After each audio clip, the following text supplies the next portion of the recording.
Hetna Belap Kuki channel Thusoh Lahkhom ngai ho zo sei na bot oni khopa tunin zong van noi mun chung chuma kon Thusoh Lahkhom hu anangai khom kit ta hote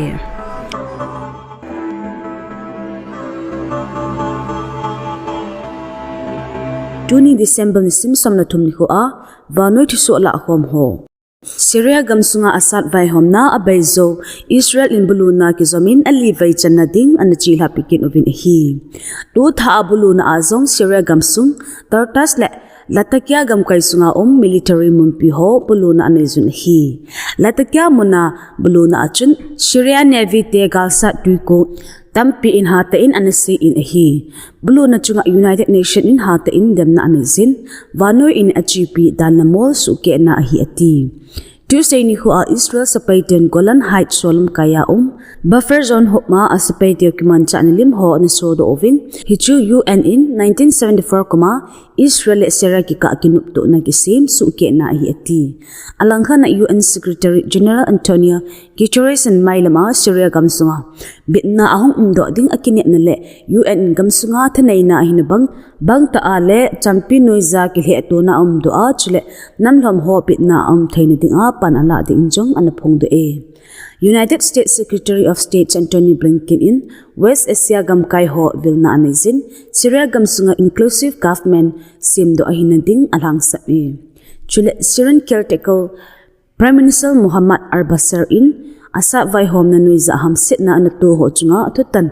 di alhun na ding la namlom ho hu pi a na ding in kitip na zong anizin hi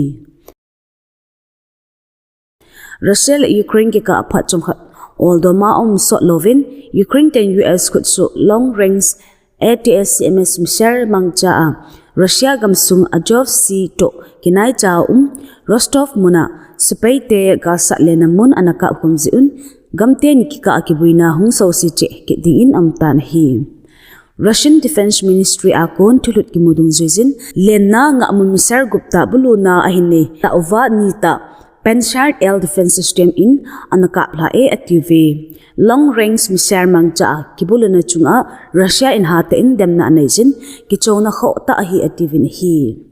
Russian President Vladimir Putin in hi chitut okimat in gi na khota ana phongdo in thulu nala namun Kiev hopi a mumpi ho tupna ki neding a hi ati gamte ni ki ka akilang le to na asang jing in alang to gela supai te ki kundan hata in azhat chelon in hi Atam masaa Chinese vai home le sumkol vai nalam akiman cha na hata daudar a sanction tampi ana phon hum US President ding a thendo tha Donald Trump in ahung lung ding 2025 January ni simsom ni ko a Washington kopi Capitol building a kimang ding inauguration ceremony a Chinese President Xi Jinping jang kauna ne ze thilso hi Chinese thilso ki pulut ho chunga tariffs hata kalbe sa dinga chu seina anizing le November la election a kaizowa kingur khat jong hi hinla hi chi kauna hi Chinese President Xi Jinping pan ala alaudu phot che hinai poi akiti inauguration ceremony a hi vanoi zalam kai hi dia Hungarian Prime Minister Viktor Orban le adang dang jong ko hi akiti chule het thei kha chu US President Lindo tha thinsuna kin na hi achi sa 1874 kuma pat vanoi gamdang lam kai ho ki ko khanai lo hidan US State Department record cha kon mu the hi zong akiti Saudi Arabia in Honglong din 2034 kuma ding vanoi za ki chip gol set lamangai sang pen hi FIFA World Cup vailhuna Dinkin gon sang ta nai tawin hi hichi gol se vailhun ding a hi achi sa 2021 kuma pat gol se lama ding a US dollar 66 billion jang akai do tawin ase uve hichi paisa ki sulut na ki sading ho chu adia nyon kopi homa futuristic cliff top stadium jong ampang in hi he te kha chu nium tia ki he hi dangka US dollar 1.5 billion luna Saudi Crown Prince in Agon Smart City akisa jinglai chu hi hichlai mona ki sading stadium hi tola pat metals jithomna somnga sanga ga ki hang do ding hi 2034 FIFA World Cup vailhun ding hin Saudi Arabia in Gamsunga hopinga sunga state of the art statue changkang ta stadium ho asa ding o hi hichi hol achun Rian Khupia gate kisading chule jida khupi ali asa ding u hi akise hola stadium thum hi pathitan ahung lungding 2027 le zothing hiding ahitai akiti gamho sata Saudi Arabia ten atu uhi vanoi zahung chilhazing World Cup ki ball hol a anusapin loi le ke thangloi ta to gon nei za ama sapena ding team somli le get ho match chakhat le li hi chi la sa ding atu hi World Cup final pen hi mi sang som kol sang ni to na the King Salman International Stadium muna ki chip sa ding atu hi tuni ai time sa kon ki mu tha so phem ho Manipur Buinizia Kerala State la thim zilding a anavai kon do hon ni khoma sani chun Kannur University main campus muna Kannur University Literature Festival KULF kingona kuki te pupa chwamdan lamdan le mi kangte anadawdan ho mi pimu de in ta lang na anai un hi Kerala muna simlai lam kai ho vaisai na nui a Kannur University ba akai college ho a kuki chopa chanu simlai hon ni khopa web lutna zilna anai u hidan KSO ke lam kai langa kon thulu in asai e bolhin ta a bol do hi thein ding a achisa December ni simge 2024 achu azauding simlai zo se hi Wenet Mary Martha Arts and Science College munani ho nini zilna anai zo over college Christmas gift to KULF kinding o December ni sim somnakhat 2024 a tha do na hin ne u hin hichikina chun KSO Kerala in the indelible truth behind Manipur mayhem kiti KSO General Headquarter in Publish Abolzong Mary Martha College song api ovin chule Manipur isu zong anase ovin hi simnai ho hi janin ha vai geita a perform achai un a college tri u akile zo ngal un hidan KSO K Kerala